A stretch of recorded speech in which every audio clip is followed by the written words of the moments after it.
recording artist Tylan. How you doing? How you doing, man? I'm trying to cue your Man, music. I don't know. Someone joined it. You had some other people come to the party. hey man, it's all good. You know how the technology is sometimes. Hopefully people Absolutely. still go check it out. Oh, they're gonna hear But it before this interview's up. So how you doing, yes, brother? sir. Man, I'm good. Hey, I just want to take this time. I really truly appreciate you have me on your platform. It's a big platform, and I don't take it for granted. So I appreciate giving me a time to talk to your people. So appreciate it. Absolutely. And I kind of alluded to the fact that uh, the R&B that we've heard in the past, it's been questionable music. It's questionable in the sense that we like to listen to artists perform live. I don't know why just performing live Yes, just says sir. a lot. We had some really great artists that don't need music and they can just woo the crowd. But I want to talk about Absolutely. you. I want to talk before we get into the music. You were a high school athlete, correct? Yes, sir. Yeah, I was a high school athlete. I played basketball. I was a captain of my team for my freshman and so well, no, my sophomore and junior year. I Okay. graduated. A fun fact: I graduated high school early, so my junior year was also like my senior year. So Well, you graduated early because you were the class valedictorian, correct? yes, sir. Yeah, I was valedictorian in my high school class. So you decided to you were voted also most likely to be an R&B singer, correct? Yeah, yeah. In middle school, I was voted that, and it was funny because at that time I wasn't singing yet. So because I would the story of how me coming up was I was singing school for the girls, and that all my friends told me like, Ty, you can really sing. I was like, man, I can't sing, but those one of the superlatives, and all of my classmates voted I was most likely to be an R&B singer. And look at me now. So they was right. And it looks like you're in the studio right now. Yeah, sir. See, that's why I got my tea right here with me. I'm, Okay, I'm in okay. here cooking up some new stuff. Excited for the fans and everybody to hear the new stuff I've been making. It's sounding amazing. So I just can't wait to give it to the world. Absolutely. You've worked with someone I interviewed years ago, rapper Soulja Boy. Talk about that collaboration and talk about the song that you did with him. Yeah, big bro, man. So shout out to Draco, Soulja Boy. He got on his single now. It just actually hit 1 million streams a couple months ago on Spotify. My type. Uh, at the time, well, we had mutual video directors. His name is Rage, so shout out Rage. Rage, yep, Dale yep, Rage Restistini. yes, sir, I, yep. So yeah, you familiar with Rage, yes, sir. I know I Um, met Rage 20 years ago. wow, wow. So yeah, see, yeah, hey man, everything come Small full world. circle. Yes, sir. Small world. But Rage, he's done two of my music videos now, and the first one that we did with him was my Yeah Yeah video. Y'all can go check that out on my YouTube channel. He said I reminded him of a young soldier, and when I did my type, we sent it over to him, and he was actually shooting a video with Soldier at that time, and he played it for him, and Soldier was like, "Yeah, I would love to hop on it with the kid," and he got on it, and then we did the video for it. Meeting him it was surreal because growing up, like I was 5, 6, 7 years old, like when he had all his hits coming out when he was my age around that time, and like just being with him, it was cool, and he was giving me mad love, giving me great advice about the game, and just to look forward to in the industry and what to watch out for and stuff like that. So it was a really dope opportunity to work with him. I He's remember definitely meeting a visionary. absolutely. I remember meeting Soldier Boy on his 18th birthday bash. And when you get to time, look at his party. That was me in that video. Okay, I'm gonna definitely check that out. Yes, sir.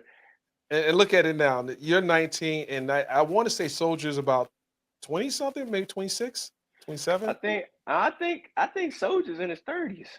I, I think. I'm trying to be nice. Yes, sir. Yeah, I To think tell his real I think age, they'll Soldier. tell my real age. How about that? Yes, sir. You also work with someone else. Well, I don't know if you worked with. Have you worked with Wale? No, Yes, you've sir. done. You worked with Wale. Yeah, Okay, I have a song and you're coming from out DC. on my yes sir. I'm from DC, so it's DMV love right there. Wale hopped on one of my songs is going to be on my EP. It's actually the title track of my EP. It's called "Be Like Me," so that's going to be be on the EP, and I'm excited about that. Nice, nice. You also collect. Talk about some of your other collaborations. I think I see somewhere Usher was mentioning. I know you collaborate with Usher, but you wanted to work with him or something. Oh, absolutely. I was about to say, hey, let's manifest that. You know, working with Usher. You know, Absolutely. I look up to Usher more than anybody else in music. Like growing up, that's all I listened to. Like coming out my mom's room, I was singing Usher. Like my mom, she got old camcorder footage of me running around our house with my grandma's jewelry just flinging it around my neck. Like imagine it was the U chain. So like I've been on that guy since before I could even talk. So he So means a lot to me. talk about your writing process. Coming up with song. One of the songs is "Summer Love." Hmm. Well, Just talk about Summer, the. well, Summer Love was actually written by my uncle RL from Next, and it Oh, was okay, produced okay, by okay. yeah, and it was produced by my big bro B Flat. And I just say I've had the opportunity to work with a lot of dope writers, and just try to take some certain things that they do and try to add it to my own pen game. But yeah, Summer Love that was written by Unc.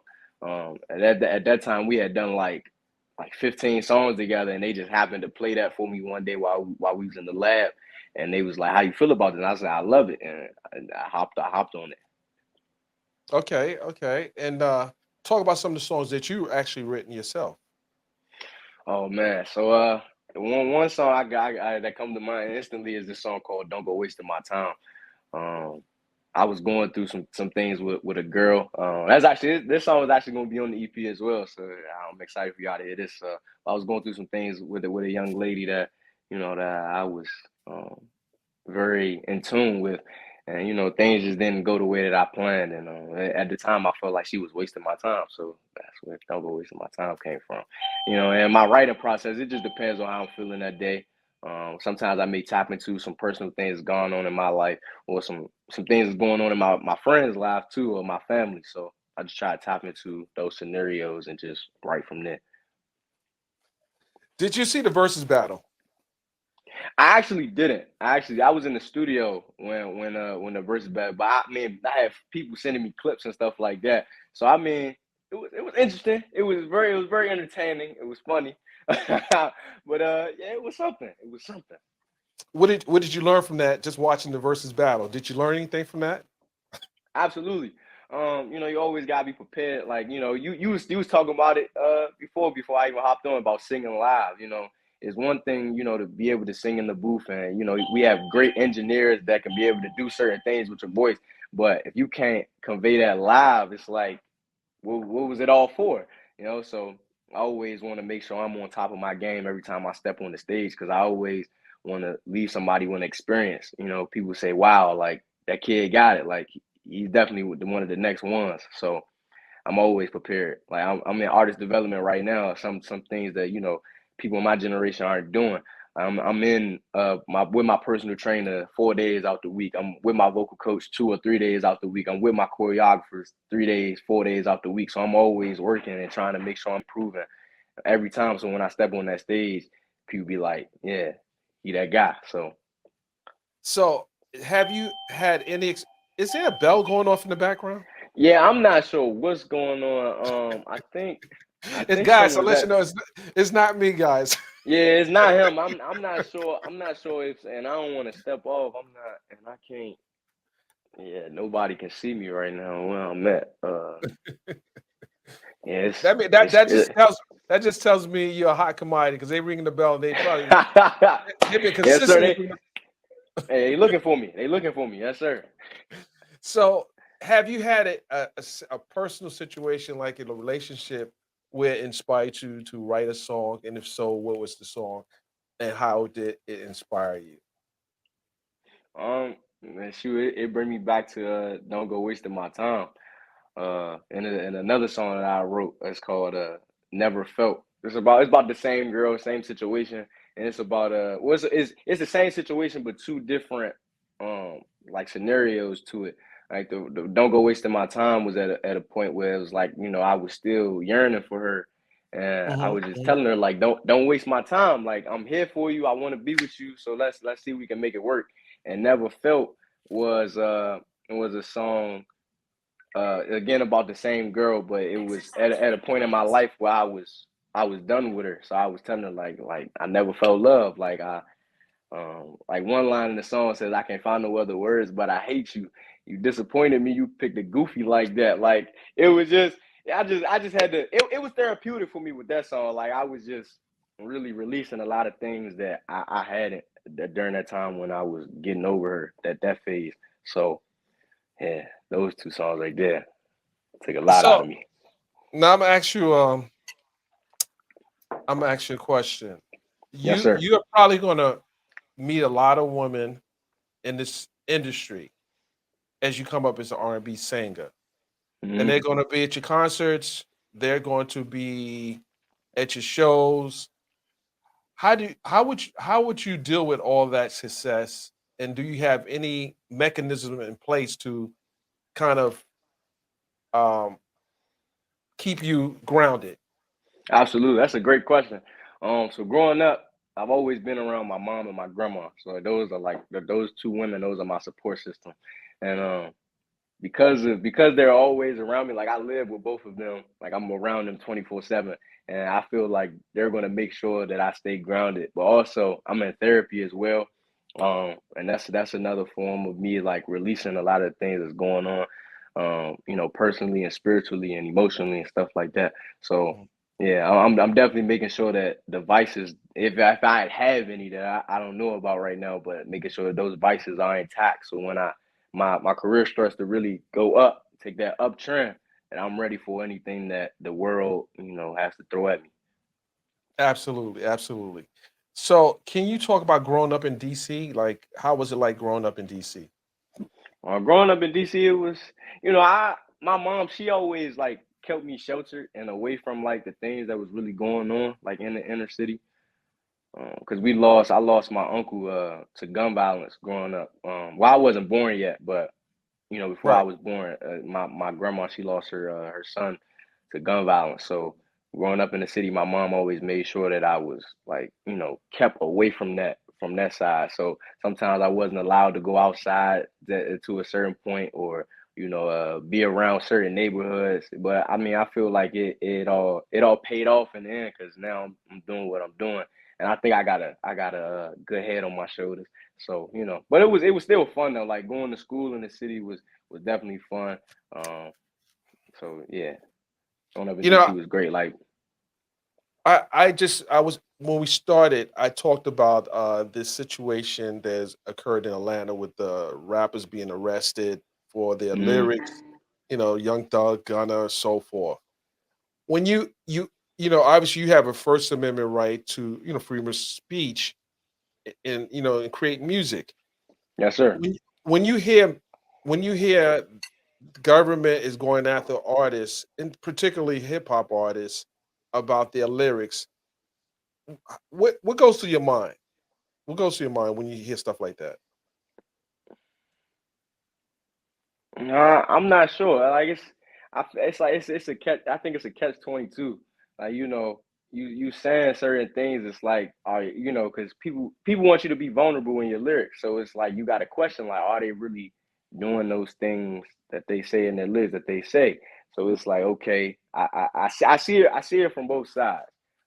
It's tough. That's a tough thing Right, that's going on with them right now. And and it's especially unfortunate because it's definitely unfortunate because I look up to both of those guys. Those guys, like, especially on the music pen side, their pen is crazy. So, absolutely, absolutely. Who would you like to work with? You haven't worked with yet? That somewhere there's obviously a lot artists are attainable if you have the right people in your corner. But who would you like to right. work? I want to work with, of course, Usher, like I was telling you about. I've been looking up to Usher since before I was born. Chris, of course, Chris. When I say Chris, I mean Chris Brown. Okay. Beyonce, Auntie B, and of course Drake. Those like the top four, the people that I want to work with. Oh, and let throw in one more. Her, the artist, her. Her. Those like Okay. my top. Okay. Yeah, those like my Okay. top five. I like her. I like her. Yeah, yeah, That's she's I like them amazing. all actually. I seen them all. Actually, I seen them all come up from Beyonce. Actually, Wow. interview Beyonce. Usher, him and I have had our encounters. Drake. Well, not so much Drake, but Chris Brown. I saw Chris Brown when we started, 16, you know, Man. when he came up, no tattoos. So it's interesting. How many tattoos you have, by the way? Because I want to know now. Because when I see 10 I have years from now, none. okay, is it going to stay I don't like have that? any. No, it most likely will. If I ever get a tattoo, it won't be anything like that people could just see off the bat. Like I would probably get something small, like Steph Curry. Like I see he has a lot of like small tattoos. They got meanings to him. Like him and his wife, I think they got like mesh tattoos on their wrist. So if I ever do get a tattoo, which I don't think I will, because I promised my grandma that I wouldn't. Okay. But if I ever did, if I ever broke that promise and I did, it would be some real, it would be some real subtle stuff, like nothing like a Well, don't whole break the arm sleeve or promise. nothing like that. Don't I'm break the hey, promise. I'm not. And like I always tell people, like, Michael B. Jordan, look at Michael B. Jordan. Michael B. Jordan is, arguably the most attractive man in the world, all the women say. So it's like he doesn't have any tattoos, so why Right. can't that So be me? it So works. And absolutely. now we're talking about Michael B. Jordan. Tell me about your acting aspirations. What kind of roles do you want to play in acting? Uh, and by the way, the poster behind me is called the movie True to the Game too, and I worked on that I've movie. I've I've seen it, and it's crazy because the main character in that movie, Columbus Short, he actually wrote on my Abs- type. Columbus, he's like a big bro to me that I look up to as well. So Absolutely, yeah, absolutely. his pen is on my type. So yeah, well, acting. So I mean, I have a background in acting. I was in acting and theater camp from the ages of 6 to 13. So I definitely want to get back into acting. So like roles wise, I'm not sure. I haven't really thought about that. I always make the joke that I could be the Black Spider-Man. So because I have an uncle that's Cuban. So he's already been teaching me some Spanish and stuff like that. So I mean, like that would be a fun role, I think to play. But yeah, I haven't thought about the roles, but I know for sure that I definitely want to get back into acting. So like, people send me over scripts and stuff that I like. I definitely would be interested to be up for the roles. Maybe you get Atlanta role performing. You know, Absolutely, yeah, that would be cool too. So I'm down for anything. absolutely. Any parting words? Any parting words for your Man, fans? I love all of y'all, man. Shoot, thanks for supporting me throughout these 3-4 years that I've been doing this since I was 15. Um, I can't do this without y'all. So keep loving me, keep supporting me. Twisted is out right now. Summer Love is out. The 2-piece snack pack. Make sure y'all continue to keep following me on all of my socials. At official Tylan. That's official Well, hold, hold, Tylan. hold on. I ain't gonna make it so easy. I'm not gonna make it so easy for you. You thought you was gonna skate out of my live without giving me a sample? Oh yeah, we could do that. Give me Shoot. a sample. Give me a sample. Uh, from Twisted, or you want me to sing anything? Anything you want. Anything you Sure, want. everybody know that I love Usher, so let's just do a little bit of Usher. Okay, so every time I was in LA, I was with my ex-girlfriend. Every time you called, I told you, baby, I'm working. I was out doing my dirt. I wasn't thinking about you getting hurt. I was hand in hand in the Beverly Center, like man, not giving a who see me. That's a little something. A little quick. That's Yeah, pretty dope. That's pretty yes, dope. sir. I don't mean to put you on the spot, but I had to put you on the spot. Hey, I love it.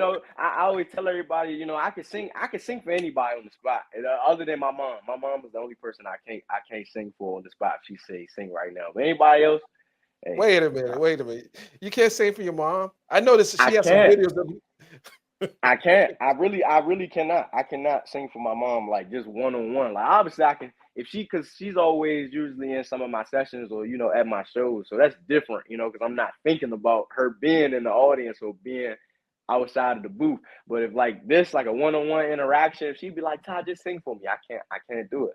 I always make the joke that she's my biggest supporter, my biggest hater, and my biggest critic all in one. So I can't I can't sing for her. It's weird. well, hopefully you'll be able to sing for her at your big concerts. You know, I'm sure Oh, you're gonna absolutely. I'm sure you're gonna have a dedicated song for her. Well, I don't put no ideas Yeah, in. yeah. You No, know, I actually have a song out right now called "Thank You, Mama." That's about her and me, our relationship. You know, me growing up, you know, in a single parent household with my mom, and thankfully I had my grandma and my granddad in my life. But you know, it's always been me and my mom pretty much against the world. So you know, I had to make sure that I had a song that was dedicated to her and everything that she's done for me. So yeah, y'all go check Thank You Mama out too. Check out all my songs, man, especially Twisted Now, and Summer Love. now give us your all your socials and everything. Yes, sir. Again, y'all can find me on at official_Tylan. That's official_TYLAN. And again, that's on all socials. That's Instagram, TikTok, Twitter, Facebook, YouTube, all of that. I'm about to get back active on my YouTube channel, so y'all stay tuned for that. Say that last part. I'm sorry, you broke up. Oh, I was saying I'm about to get back active on my YouTube channel, so they stay tuned for that. Absolutely. Well, ladies and gentlemen, Tylan, I want you guys to check him out. I want you to check him out. Sir. He's there. I mean, we weren't able to play the music and maybe use something YouTube, but you heard him live. We just got a mini concert. I want you guys to support this artist. We're watching him. I know he's going places, and I'm looking forward to him singing the song to his mother at the concert. Yeah, yes, sir. Yes, sir. That's already in my set too, so that's definitely gonna be one of the ones. Well, thank you, Tyler. I appreciate you coming in, and I appreciate you. This is a dope opportunity, and I look forward to doing more interviews with you as my stock continues to grow. All right, I'm gonna hold you to that. You know, when yes, you don't get like certain other people that got so big they don't know nobody. Hey, Beyonce, hit me up. Come on, I'm gonna release those photos. Hey, yes, sir. Thank you, my brother. I appreciate you. Yeah, I appreciate you. Yes, sir. All right. All right now.